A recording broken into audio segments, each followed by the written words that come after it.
ಹಿಂದೂ ಧರ್ಮದಲ್ಲಿ ಏಕಾದಶಿ ತಿಥಿಗೆ ಅತ್ಯಂತ ಪವಿತ್ರ ಸ್ಥಾನವಿದೆ. ವರ್ಷದಲ್ಲಿ ಬರುವ 24 ಏಕಾದಶಿಗಳಲ್ಲಿ ಪ್ರಥಮ ಏಕಾದಶಿ ಅಂದರೆ ದೇವಶಯನಿ ಏಕಾದಶಿ ವಿಶೇಷ ಮಹತ್ವವನ್ನು ಹೊಂದಿದೆ. ಈ ದಿನದಿಂದಲೇ ಶ್ರೀ ಮಹಾವಿಷ್ಣುವು ಕ್ಷೀರಸಾಗರದಲ್ಲಿ ಯೋಗನಿದ್ರೆಗೆ ತೆರಳುತ್ತಾರೆ ಎಂಬ ಪುರಾಣ ಪ್ರಸಿದ್ಧಿ ನಂಬಿಕೆ ಇದೆ. ಇದೇ ದಿನದಿಂದ ಚತುರ್ಮಾಸ್ಯವೂ ಆರಂಭವಾಗುತ್ತದೆ.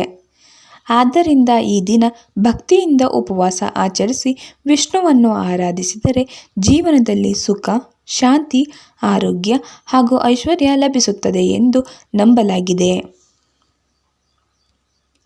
ಪ್ರಥಮ ಏಕಾದಶಿಯ ಮಹತ್ವ. ದೇವಶಯನಿ ಏಕಾದಶಿಯು ಭಕ್ತರಿಗೆ ಆತ್ಮಶುದ್ಧಿ ಮತ್ತು ಆಧ್ಯಾತ್ಮಿಕ ಪ್ರಗತಿಯ ದಿನವಾಗಿದೆ.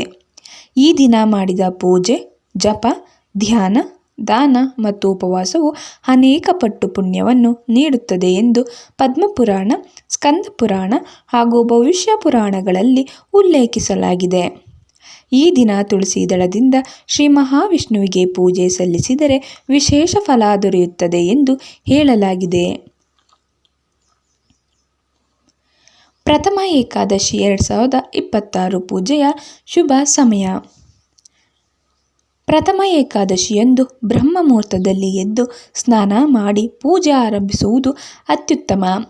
ಸೂರ್ಯೋದಯದ ನಂತರ ಬೆಳಗಿನ ಸಮಯದಲ್ಲಿ ವಿಷ್ಣು ಪೂಜೆ ಮಾಡಬಹುದು.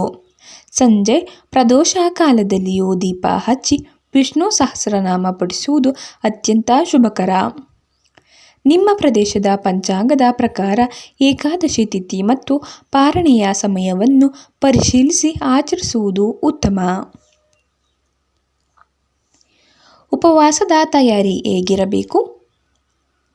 ಉಪವಾಸದ ಹಿಂದಿನ ದಿನವಾದ ದಶಮಿಯಿಂದಲೇ ಸಾತ್ವಿಕ ಜೀವನವನ್ನು ಅನುಸರಿಸಬೇಕು. ಈರುಳ್ಳಿ, ಬೆಳ್ಳುಳ್ಳಿ, ಮಾಂಸಾಹಾರ, ಮದ್ಯಪಾನ ಹಾಗೂ ತಾಮಸಿಕ ಆಹಾರವನ್ನು ತ್ಯಜಿಸಬೇಕು. ಸಾಧ್ಯವಾದಷ್ಟು ಮನಸ್ಸನ್ನು ಶಾಂತವಾಗಿಟ್ಟುಕೊಂಡು ದೇವರ ನಾಮಸ್ಮರಣೆ ಮಾಡಬೇಕು. ಏಕಾದಶಿ ದಿನ ಬೆಳಗ್ಗೆ ಮಾಡಬೇಕಾದ ಕಾರ್ಯಗಳು. ಬೆಳಗ್ಗೆ ಬೇಗ ಎದ್ದು ಸ್ನಾನ ಮಾಡಿ ಶುಭ್ರವಾದ ಬಟ್ಟೆ ಧರಿಸಿ ಪೂಜಾ ಸ್ಥಳವನ್ನು ಸ್ವಚ್ಛಗೊಳಿಸಿ ಶ್ರೀ ಮಹಾವಿಷ್ಣುವಿನ ಚಿತ್ರ ಅಥವಾ ವಿಗ್ರಹವನ್ನು ಪ್ರತಿಷ್ಠಾಪಿಸಬೇಕು. ತುಪ್ಪದ ದೀಪ ಹಚ್ಚಿ ತುಳಸಿ ದಳ, ಹೂವು, ಹಣ್ಣು ಮತ್ತು ನೈವೇದ್ಯವನ್ನು ಸಮರ್ಪಿಸಬೇಕು. ನಂತರ ಓಂ ನಮೋ ನಾರಾಯಣಾಯ ಅಥವಾ ಓಂ ವಿಷ್ಣುವೇ ನಮಃ ಮಂತ್ರವನ್ನು ಜಪಿಸಬೇಕು. ಪೂಜಾ ವಿಧಾನ. ಪೂಜೆಯನ್ನು ಗಣೇಶನ ಪ್ರಾರ್ಥನೆಯಿಂದ ಆರಂಭಿಸಿ ನಂತರ ಮಹಾವಿಷ್ಣುವಿಗೆ ಅಭಿಷೇಕ, ಸಾಧ್ಯವಾದರೆ ಚಂದನ, ಅಕ್ಷತೆ, ಹೂವು, ತುಳಸಿ ದಳ, ಧೂಪ, ದೀಪ ಮತ್ತು ನೈವೇದ್ಯವನ್ನು ಅರ್ಪಿಸಬೇಕು. ವಿಷ್ಣು ಸಹಸ್ರನಾಮ, ವಿಷ್ಣು ಅಷ್ಟೋತ್ತರ, ಭಗವದ್ಗೀತೆ ಅಥವಾ ವಿಷ್ಣು ಪುರಾಣ ಪಠಣ ಮಾಡಿದರೆ ಇನ್ನಷ್ಟು ಶ್ರೇಷ್ಠ. ಉಪವಾಸದ ನಿಯಮಗಳು. ಉಪವಾಸದ ಉದ್ದೇಶ ಕೇವಲ ಆಹಾರ ತ್ಯಾಗವಲ್ಲ, ಮನಸ್ಸಿನ ಶುದ್ಧೀಕರಣವೂ ಆಗಿದೆ. ಆರೋಗ್ಯವಂತರಾದವರು ನಿರ್ಜಲ ಅಥವಾ ಫಲಾಹಾರ ಉಪವಾಸ ಮಾಡಬಹುದು. ಆರೋಗ್ಯ ಸಮಸ್ಯೆ ಇರುವವರು ವೈದ್ಯರ ಸಲಹೆಯಂತೆ ಹಾಲು, ಹಣ್ಣು ಅಥವಾ ಸಾತ್ವಿಕ ಆಹಾರವನ್ನು ಸೇವಿಸಬಹುದು. ಈ ದಿನ ಸುಳ್ಳು ಹೇಳುವುದು, ಕೋಪಗೊಳ್ಳುವುದು, ಜಗಳವಾಡುವುದು, ನಿಂದೆ ಮಾಡುವುದು ಹಾಗೂ ಅನಗತ್ಯ ಮಾತುಗಳನ್ನು ತಪ್ಪಿಸಬೇಕು. ಸಾಧ್ಯವಾದಷ್ಟು ಭಜನೆ, ಧ್ಯಾನ ಮತ್ತು ಜಪದಲ್ಲಿ ಸಮಯ ಕಳೆಯಬೇಕು. ಈ ದಿನ ಏನು ಮಾಡಬೇಕು?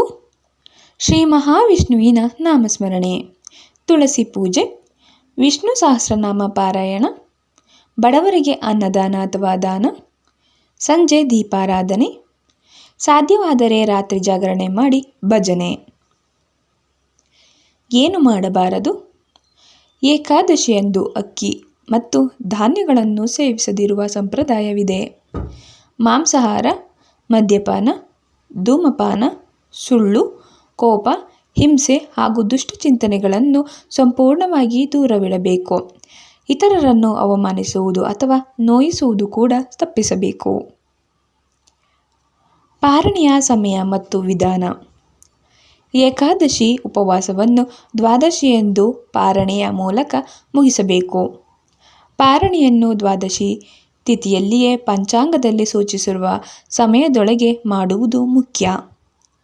ಮೊದಲು ಶ್ರೀ ಮಹಾವಿಷ್ಣುವಿಗೆ ಪೂಜೆ ಸಲ್ಲಿಸಿ ತುಳಸಿ ದಳವನ್ನು ಸೇವಿಸಿ ನಂತರ ಸಾತ್ವಿಕ ಆಹಾರದಿಂದ ಉಪವಾಸವನ್ನು ಮುಗಿಸಬೇಕು. ಸಾಧ್ಯವಾದರೆ ಮೊದಲು ಅನ್ನದಾನ ಮಾಡಿ ನಂತರ ಭೋಜನ ಮಾಡುವುದು ಶುಭಕರ. ಉಪವಾಸದಿಂದ ದೊರೆಯುವ ಫಲಗಳು. ಭಕ್ತಿಯಿಂದ ಆಚರಿಸಿದ ಪ್ರಥಮ ಏಕಾದಶಿ ಉಪವಾಸವು ಮನಸ್ಸಿಗೆ ಶಾಂತಿ, ಕುಟುಂಬದಲ್ಲಿ ನೆಮ್ಮದಿ, ಆರ್ಥಿಕ ಸ್ಥಿರತೆ ಮತ್ತು ಆಧ್ಯಾತ್ಮಿಕ ಬೆಳವಣಿಗೆಯನ್ನು ನೀಡುತ್ತದೆ ಎಂದು ನಂಬಲಾಗಿದೆ. ಪಾಪಕ್ಷಯ, ವಿಷ್ಣುವಿನ ಅನುಗ್ರಹ ಹಾಗೂ ಮೋಕ್ಷ ಪ್ರಾಪ್ತಿಗೆ ಈ ವ್ರತವು ಸಹಾಯಕವೆಂದು ಪುರಾಣಗಳು ಹೇಳುತ್ತವೆ. ಆರೋಗ್ಯದ ದೃಷ್ಟಿಯಿಂದ ಗಮನಿಸಬೇಕಾದ ವಿಷಯ. ಉಪವಾಸವು ಆರೋಗ್ಯಕ್ಕೆ ತೊಂದರೆ ಉಂಟುಮಾಡುವ ರೀತಿಯಲ್ಲಿ ಇರಬಾರದು. ಮಕ್ಕಳು, ಗರ್ಭಿಣಿಯರು, ವೃದ್ಧರು ಹಾಗೂ ಆರೋಗ್ಯ ಸಮಸ್ಯೆ ಇರುವವರು ತಮ್ಮ ಸಾಮರ್ಥ್ಯಕ್ಕೆ ಅನುಗುಣವಾಗಿ ಉಪವಾಸ ಆಚರಿಸಬೇಕು. ಅಗತ್ಯವಿದ್ದರೆ ವೈದ್ಯರ ಸಲಹೆ ಪಡೆಯುವುದು ಸೂಕ್ತ. ಕೊನೆಯದಾಗಿ ಹೇಳುವುದಾದರೆ, ಪ್ರಥಮ ಏಕಾದಶಿಯು ಕೇವಲ ಒಂದು ಉಪವಾಸವಲ್ಲ, ಅದು ಭಕ್ತಿ, ಶ್ರದ್ಧೆ ಮತ್ತು ಆತ್ಮಶುದ್ಧಿಯ ಮಹತ್ವವನ್ನು ಸಾರುವ ಪವಿತ್ರ ಆಚರಣೆಯಾಗಿದೆ. ಈ ದಿನವನ್ನು ಸಾತ್ವಿಕ ಜೀವನ, ವಿಷ್ಣು ಭಕ್ತಿ, ಜಪ, ಧ್ಯಾನ ಮತ್ತು ದಾನದಿಂದ ಆಚರಿಸಿದರೆ ಜೀವನದಲ್ಲಿ ಶುಭ ಫಲಗಳು ಸಿಗುತ್ತವೆ ಎಂಬುದು ಭಕ್ತರ ನಂಬಿಕೆ. ಆದಾಗ್ಯೂ ಪೂಜೆಯ ಶುಭ ಸಮಯ ಮತ್ತು ಪಾರಣೆಯ ಸಮಯವನ್ನು ನಿಮ್ಮ ಸ್ಥಳೀಯ ಪಂಚಾಂಗದ ಪ್ರಕಾರ ಪರಿಶೀಲಿಸಿ ಆಚರಿಸುವುದು ಅತ್ಯುತ್ತಮ. ಶ್ರೀ ಮಹಾವಿಷ್ಣುವಿನ ಕೃಪೆ ನಿಮ್ಮ ಮತ್ತು ನಿಮ್ಮ ಕುಟುಂಬದ ಮೇಲೆ ಸದಾ ಇರಲಿ. ಓಂ ನಮೋ ನಾರಾಯಣಾಯ. ಇದಿಷ್ಟು ಈ ವಿಡಿಯೋದ ಮಾಹಿತಿ. ಇಂತಹ ಧಾರ್ಮಿಕ, ಜ್ಯೋತಿಷ್ಯ, ವಾಸ್ತು ಮತ್ತು ಕನ್ನಡ ಮಾಹಿತಿಯ ವಿಡಿಯೋಗಳಿಗಾಗಿ ನಮ್ಮ ಚಾನಲನ್ನು ಸಬ್ಸ್ಕ್ರೈಬ್ ಮಾಡಿ, ವಿಡಿಯೋಗೆ ಲೈಕ್ ಮಾಡಿ ಮತ್ತು ನಿಮ್ಮ ಸ್ನೇಹಿತರೊಂದಿಗೆ ಶೇರ್ ಮಾಡಿ. ಧನ್ಯವಾದಗಳು.